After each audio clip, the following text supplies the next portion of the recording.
باپ کا انتقال حضور کے اس دنیا پہ قدم رکھنے سے پہلے ہی ہو گیا تھا. ابھی شکم مادر میں تھے کہ حضرت عبداللہ کا انتقال ہو جاتا ہے. در یتیم پیدا ہوئے ہیں. 6 سال کی عمر میں ابوا کے مقام پر ریت کے ٹیلے آئے تو وہاں سیدہ آمنہ کی طبیعت خراب ہو گئی اور پھر لمحے بھی زندگی کے آخری ہیں. سیدہ آمنہ نے محسوس کر لیا کہ یہ میری آخری سانسیں ہیں.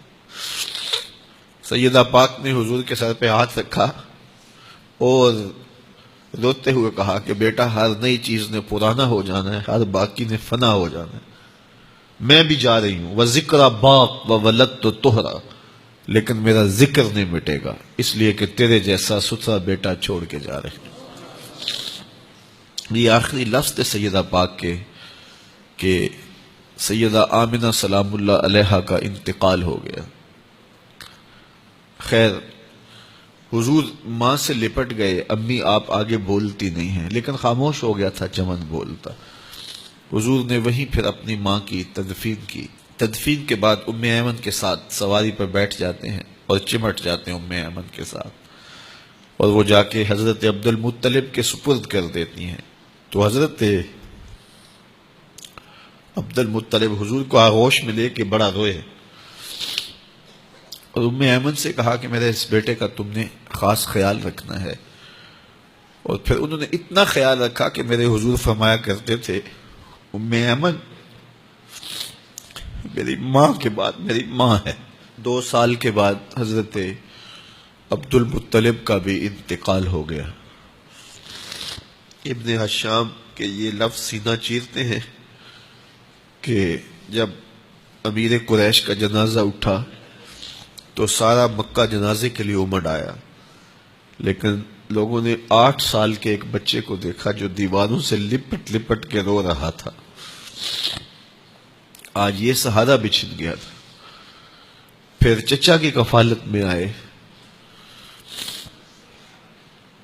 پھر ایک وقت آیا کہ وہ بھی اس دنیا کو چھوڑ گئے، اور اسی سال حضور کی اہلیہ کا انتقال بھی ہوا، اور اس سال کا نام عام الحزن، دکھوں کا سال رکھا. اہل مکہ نے جو سلوک کیا وہ کسی سے بھی مخفی نہیں ہے. پتھر مارے، گڑھے کھودے، کانٹے بچھائے، اجریاں ڈالی، اپنے گھروں کے کوڑے لا کے حضور کے گھر کے سامنے رکھ دیے.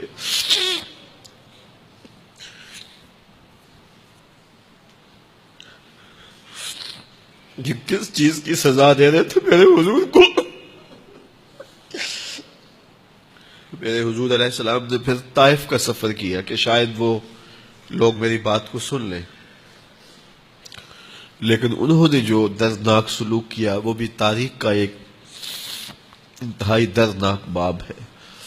انہوں نے اوباشوں کے ہاتھوں میں پتھر دیے اور جس راستے میں میرے حضور نے گزرنا تھا ان کو اس راستے پہ کھڑا کر دیا اور کہا ان پہ سنگ زنی کرو. اور وہ آقا کریم پہ پتھر مارتے، حضور کے پاؤں پہ پتھر مارتے. آقا کریم علیہ السلام پاؤں اٹھاتے تو وہ دوسرے پاؤں پہ مارتے. پھر حضور شدت درد سے بیٹھ جاتے تو ان کے 2 غنڈے دائیں بائیں سے آگے بڑھتے اور حضور کو کندھوں سے پکڑ کے اٹھاتے، پھر سنگ باری کرتے.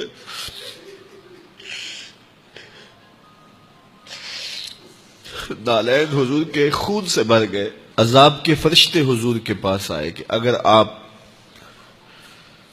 بد دعا بول دیں تو ابھی ہم ان پہاڑوں کو جوڑ دیتے ہیں اور یہ طائف کے لوگ پس جائیں گے. ان پہاڑوں کے درمیان آسمان سے پتھر اتریں گے، ان کے سر کچل دیے جائیں جنہوں نے آپ کو دکھ دیے. اب صحابہ جو ساتھ تھے انہیں بھی شدید آرزو تھی کہ حضور ان کے لیے بد دعا کریں، انہوں نے بڑا دکھ دیا. تو پھر حضور کے ہاتھ اٹھ گئے. صحابہ کا خیال یہ تھا کہ ابھی حضور کی زبان کھلے گی اور بد دعا کے لفظ نکلیں گے اور یہ پیس دیے جائیں گے. لیکن جب وہ لب کھلے، وہ پتلی پتلی گلے قدس کی پتیاں، وہ لب ہائے دور جب کھلے تو لفظ کیا تھے؟ اے اللہ میری قوم کو ہدایت دے دے، یہ مجھے جانتی نہیں. اور کہا کہ مجھے ان کی نسلوں سے ایمان کی توقع ہے.